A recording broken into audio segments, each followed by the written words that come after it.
नाही, मी ऐकलं आज 3 इडियट्सची पत्रकार परिषद झाली आणि त्याच्यामधला त्याच्यामधले 3 मधले 2 तर ईव्हीएम वर निवडून आलेले आहेत.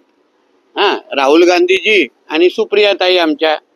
एक शिवसेनेच्या आमदारांच्या आशीर्वादामध्ये निवडून आलेला आहे, बॅकडोरवाला आहे आमचा संजय राजाराम राऊत. आमचा भांडूपचा देवानंद. म्हणजे ह्या तिघांची विश्वासार्हता काय?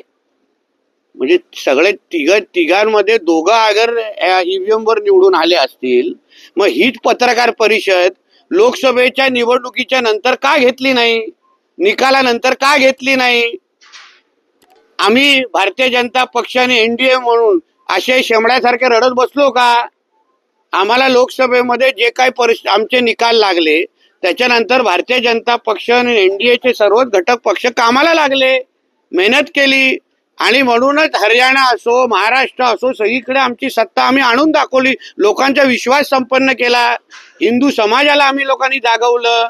ह्यांच्यासारखे शेमड्यासारखे रडत बसलो नाही.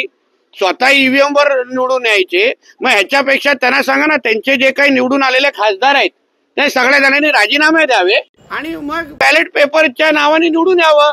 मग बघू एकाच्या पुढे पण खासदार लागतं का माजी खासदार लागतं ते. ह्यांची एलर्जी तीच आहे की महाराष्ट्रातल्या सरकार जे हिंदुत्वाच्या नावाने निवडून आलेलं आहे, मोहल्ल्यांमध्ये 1% मतदान होतं ते ह्यांना मिरची लागत नाही.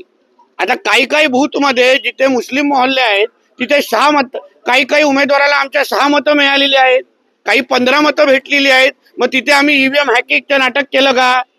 आता मालेगाव सारखी निवडणुका झाल्या, नावाचे मतदारसंघ आहेत जिथे एकाच मतदारसंघामध्ये 1-1, 1.5 लाख मतदान झाल्यामुळे त्यांचा खासदार निवडून आले आहेत. मग तिथे आम्ही शेमड्यासारखे असे बोलत बसलो तर चाललं असतं का? म्हणून ह्या जे काय हे शेमडे जे आज आले आणि मोठे काय पत्रकार परिषद या 3 इडियटनी घेतली ना, जनता हसत होती त्यांच्यावर. स्वतः ईव्हीएमच्या नावाने निवडून यायचं आणि मग आमच्यावर बसून टीका करायची. याच्यापेक्षा लोकांमध्ये जावा, लोकांची मनं जिंका, लोकांसाठी कामं करा जे मोदीजी आणि आमचे फडणवीस साहेब आज करतायत आणि मग तुम्हाला निकालामध्ये त्याचा फरक दिसेल.